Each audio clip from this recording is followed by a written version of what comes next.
We are back with a pretty fabulous return guest. We are. Today we're going to talk about the future of events because there's a lot of things changing and everybody needs a little bit of a crystal ball to look into the future. And so who better to look into the crystal ball than Crystal Washington? Now, if you don't know Crystal Washington, she is a futurist and a technology strategist. And companies hire her when they want their people to be more effective using technology. So, Crystal Washington, welcome back to the Conference Talk Show. I made it back. Yay! Oh man, I did something right. Oh, so many things right. So many things.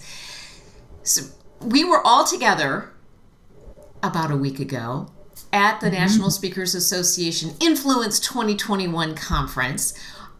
So we actually, like in real person, no screens, together. That was weird and good. Yeah, it was weird and awesome over and over again. I went through cycles of feelings. Right. So as we move back into the possibility of actually gathering together, of teams being back together, we're going to ask you to pull back that crystal ball and tell us, what do you think we've learned from the last 15 months being in these little boxes that's going to carry forward, and what are people hungry for? Oh, so much we've learned. You know, one of the biggest things that I've noticed that people have learned is that they are capable of much more than they gave themselves credit for in the past with many things, but let's just focus on technology.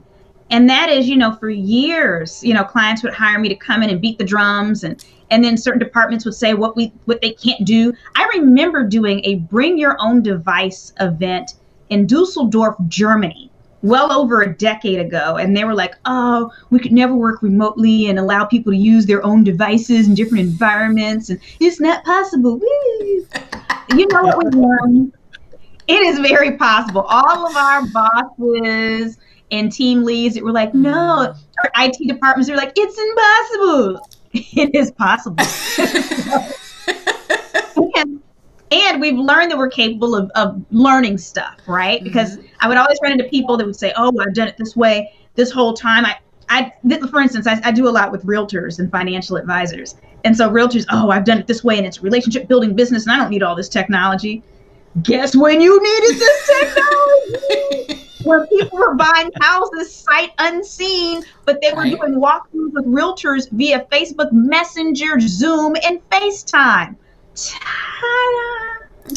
So we've learned that we are capable of adapting and learning and using technology when we have to. You know, Tom, when we first talked to Crystal 108 years ago, at the beginning. I'm that old now? No, we're all that old because, you know. The pandemic has aged us all by 3x, I think. Right. So way back when, Crystal really had an effect on you and I think all of the speakers who got to hear either on our show or on the program that we did for Influence 2020, because she really did say, hey, how about if we serve our audience instead of getting all tangled up in all of the technology? And for that reason, Tom, I know, it's so exciting. We're awarding Crystal the Conference Hero Award, our second award. Yes! So for people who have been influential over the course of these last 15 months in terms of serving our audience, in terms of making events more effective, you are our second recipient of the Conference Hero Award. Thank you for everything that you have done. Tom, I know we made a little list of all the reasons. Well, the list is so long, but you really did have that attitude. And, you know, speakers are a huge part of the conference world. And in addition to always having a message of get over yourself and let's serve clients, even before the pandemic, I would put that hat on you. But I think that what people may not know about you is you're a board member for the National Speakers Association. You actually joined the board like weeks before the pandemic hit, and the board had to roll up their sleeves and really serve the membership of the National Speakers Association because, you know, everybody in that business was hit so hard, and you put in so much time and so much volunteer work. And at the same time, you were the host of the National Speakers Association's podcast, and you basically threw out all the interviews that you had done in advance and retooled it into be, your words, more podcasting, where you were interviewing people just a week or two before the show would air. So everything that you did last year was very topical. And for those two things, we think that you're a conference hero. Absolutely. Oh, thank you. Okay, see, y'all, you don't know this about me. I'm a crier, but we're not going to do this today. Thank you. That was very kind of you. I'm going to try to not look like a raccoon for the next few minutes. So, you know, it's not fair of us to invite people on and then make them cry. That's no. I'm going to develop a little bit of a reputation of surprising people with awards. Apparently, if you were at the National Speakers Association, I was part of a ruse to surprise somebody else with something. But Crystal, as you know, we look at this world of speakers and conferences. You know, do you think people still need to get over themselves and just serve their clients as we go into this new world? For sure.